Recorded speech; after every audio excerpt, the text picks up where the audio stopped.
बच्चों, आप सभी को हैप्पी दीपावली। अब मैं आप लोगों के लिए कक्षा 7 विज्ञान भारती पाठ 14 ध्वनि लेके आया हूँ। आप लोग ध्वनि के महत्वपूर्ण बिंदुओं को लिखिए, नोट करिए और इसको याद करिए, समझिए। इसके अभ्यास प्रश्न को कीजिए। चलिए शुरू करते हैं। वस्तुओं में ध्वनि किसके कारण उत्पन्न होती है? तो बच्चों, कंपन के कारण उत्पन्न होती है।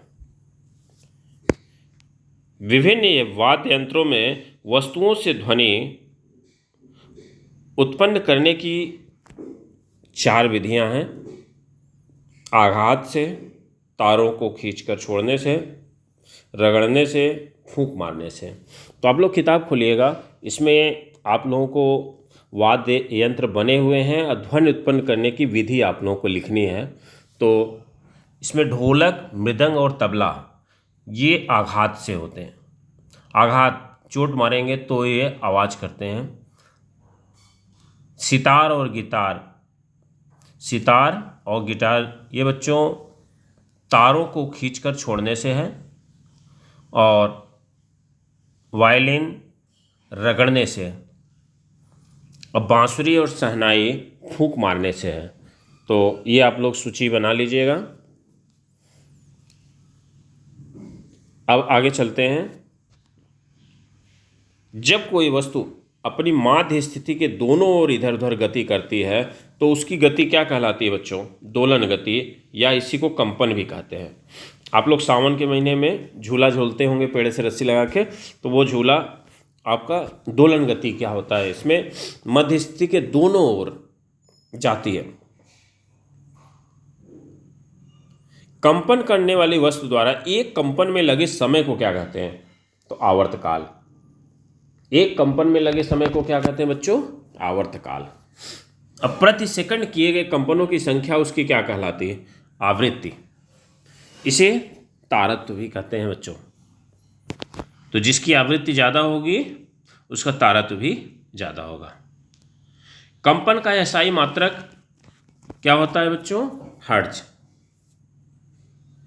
1 हर्ट्ज आवृत्ति 1 दोलन प्रति सेकंड के बराबर होता है। कंपन करने वाली वस्तु का अधिकतम विस्थापन क्या कहलाता है बच्चों? तो कंपन करने वाली वस्तु का अधिकतम विस्थापन आयाम कहलाता है। तारत्व ध्वनि का वह गुण है जिसके द्वारा मोटी या पतली ध्वनि में अंतर कर सकते हैं। तो जिसकी आवृत्ति अधिक होती है बच्चों, उसमें उसकी जो है उसका तारत्व अधिक होता है। ध्वनि की आवृत्ति के आधार पर ध्वनि 3 प्रकार की होती है। बहुत इंपॉर्टेंट यह है बच्चों, परीक्षा में बार बार आता है। अपश्रव्य ध्वनि, श्रव्य ध्वनि और पराश्रव्य ध्वनि। तो अपश्रव्य ध्वनि क्या होती है बच्चों? ऐसी ध्वनि जिसकी आवृत्ति जो हो 20 हर्ट्ज से कम हो। 20 हर्ट्ज या 20 कंपन प्रति सेकंड से कम आवृत्ति की ध्वनि तरंगे क्या कहलाती हैं बच्चों? अपश्रव्य ध्वनि। इस ध्वनि को मनुष्य नहीं सुन सकता, किंतु कुछ जंतु जैसे हाथी, कबूतर आदि अपश्रव्य ध्वनि को सुन सकते हैं। तो अपश्रव्य ध्वनि की जो आवृत्ति होती है वो कितनी होती है बच्चों? 20 कंपन प्रति सेकंड से कम। इसको मनुष्य नहीं सुन पाता है, लेकिन कुछ जानवर कौन कौन? हाथी और कबूतर इसको सुन लेते हैं। आगे बढ़ते हैं बच्चों। श्रव्य ध्वनि, इसकी आवृत्ति क्या होती है बच्चों? तो 20 हर्ट्ज से 20,000 हर्ट्ज आवृत्ति तक। इस ध्वनि तरंगों को हम लोग सुन पाते हैं, मनुष्य सुन पाता है। ये कहाँ से शुरू? 20 हर्ट्ज से 20,000 हर्ट्ज आवृत्ति तक। अगला बच्चों ध्वनि है पराश्रव्य ध्वनि। यह 20,000 हर्ट्ज से अधिक आवृत्ति वाली ध्वनि तरंगे होती हैं। इस ध्वनि को मनुष्य नहीं सुन सकता, किंतु कुत्ता, चमगादड़ एवं डॉल्फिन मछली पराश्रव्य ध्वनियों को सुन सकते हैं। ध्वनि के संचरण के लिए ठोस, द्रव, गैस किसी भी माध्यम की आवश्यकता होती है। ध्वनि का संचरण बच्चों कई बार प्रश्न में पूछा है कि निर्वात में होता है कि नहीं होता है, नहीं होता। ध्वनि का संचरण निर्वात में नहीं हो सकता। ध्वनि के संचरण के लिए किसकी जरूरत होगी? ठोस, द्रव, गैस, किसी भी माध्यम की जरूरत पड़ेगी। अब हम लोग देखते हैं कि ठोस में क्या है, द्रव में क्या है और गैस में कितनी इसकी ध्वनि की चाल होती है। तो सबसे कम चाल जो होती है बच्चों ध्वनि की, वो गैस में, वायु में होती है। ये सामान्य ढंग से देखें तो 332 मीटर प्रति सेकंड होती है। ध्वनि की चाल जल में कितनी होती है बच्चों? तो लगभग 1500 मीटर प्रति सेकंड। और ध्वनि की चाल ठोस में बच्चों तो अलग अलग ठोस में अलग अलग होती है। यहाँ मैंने लोहे का लिखा है 6000 मीटर प्रति सेकंड, ये सब लगभग में है। और ये एकदम कंफर्म समझिए कि द्रव से ठोस में ध्वनि की चाल सदैव ज़्यादा होगी और द्रव में गैस से ज़्यादा होगी। तो बच्चों इसको जरूर याद करिएगा। और निर्वात में ध्वनि की चाल शून्य होती है। प्रकाश की तरह ध्वनि में भी परावर्तन होता है। ध्वनि भी प्रकाश की तरह परावर्तन के नियमों का पालन करती है। आपको परावर्तन का नियम अभी मैं अगले चैप्टर में बताऊंगा। तो प्रकाश की तरह ध्वनि में भी परावर्तन होता है। ध्वनि भी प्रकाश की तरह परावर्तन के नियमों का पालन करती है। प्रतिध्वनि सुनने के लिए स्रोत और परावर्तित तल की दूरी कम से कम कितने मीटर होनी चाहिए? 16.6 मीटर। अब यहाँ प्रतिध्वनि का मतलब क्या है कि अगर हम बोलते हैं कोई आवाज़ तेज से तो वो पलट के हमको फिर से सुनाई दे, तो जिस दीवार से वो पलटेगी उसकी दूरी जो है कम से कम कितनी मीटर होनी चाहिए बच्चों? 16.6 मीटर। प्रतिध्वनि में ध्वनि का परावर्तन केवल एक बार होता है, जबकि जब कहीं आवाज़ गूंजती है तो वहाँ पर ध्वनि का परावर्तन बार बार होता है। तो गूंज में ध्वनि का परावर्तन बार बार होता है, लेकिन जब प्रतिध्वनि की बात आती है बच्चों तो ध्वनि का परावर्तन केवल एक बार होता है। इस तरीके से बच्चों इस चैप्टर के जो महत्वपूर्ण बिंदु थे वो मैंने आपके साथ शेयर किए। अब अभ्यास प्रश्न करते हैं हम लोग। निम्नलिखित में से किस ध्वनि का तारतम्य अधिकतम है? तो मच्छरों की भिनभिनाहट। एसआई पद्धति में आवृत्ति का मात्रक क्या है बच्चों? हर्ज।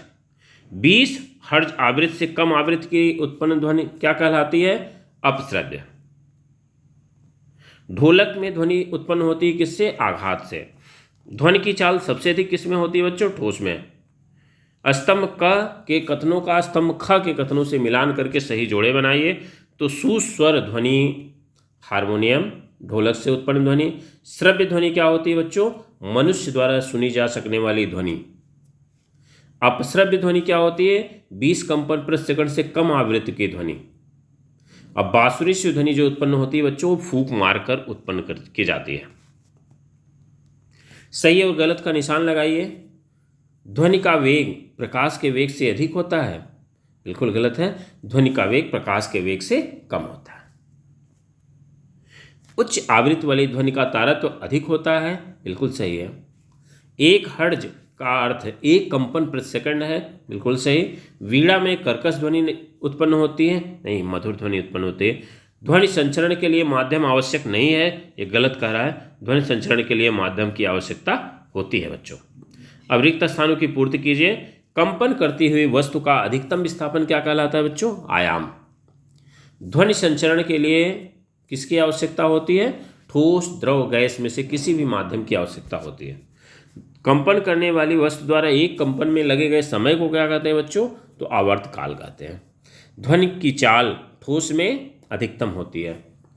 किसी माध्यम में निश्चित ताप पर ध्वनि की चाल निश्चित होती है, लेकिन अगर ताप बदलेगा बच्चों तो ध्वनि की चाल थोड़ी बहुत चेंज होगी। हवा में ध्वनि की चाल ये आपको मैंने पीछे लिखा भी है, और 332 से 343 मीटर प्रति सेकंड। जल में ध्वनि की चाल 1500 मीटर प्रति सेकंड, और लोहे में ध्वनि की चाल 6000 मीटर प्रति सेकंड। तो इस तरीके से बच्चों जो महत्वपूर्ण चीज़ें थी मैंने आपके साथ चर्चा कर लिया है।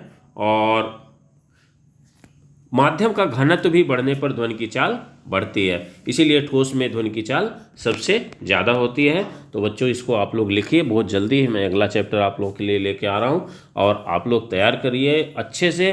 और विज्ञान के 6, 7, 8 का सभी चैप्टर अच्छे से कर लीजिए। साथ में आप लोग प्रैक्टिस पेपर जो आपका PYQ है उसको ज़रूर हल करिए। निश्चित रूप से आप लोग सफल होंगे। इसी शुभकामनाओं के साथ आप लोगों को पुनः हैप्पी दिवाली। थैंक यू बच्चों, आप इसको देखिए और अच्छा लगे तो दूसरों को शेयर करिए, साथियों को। बहुत बहुत धन्यवाद। Thank you.